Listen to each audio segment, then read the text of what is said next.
Mae'r benthyciad wedi helpu yn fawr iawn efo'r busnes. Mae wedi helpu fi datblygu'r busnes, rhan revenue ac yn yr dyfodol dwi'n gobeithio wneith o helpu datblygu a rhoi cyfle i rywun lleol i dechrau busnes ei hun hefyd.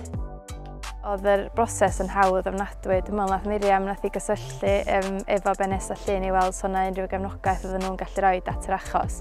Dyn ni gliro, dyn ni chwilio i gael llifoliadau i fynd efo'r cae os yna unrhyw gefnogaeth.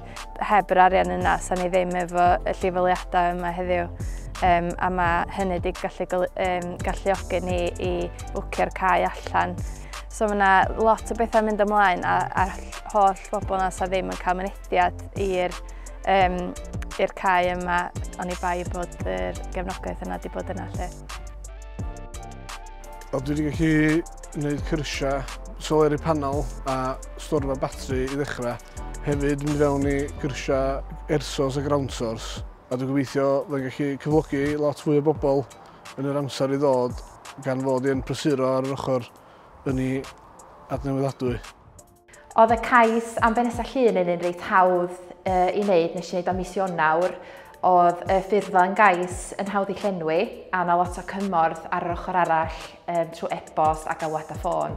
So ia, swn i'n mynd amdani os gennych chi diddordeb.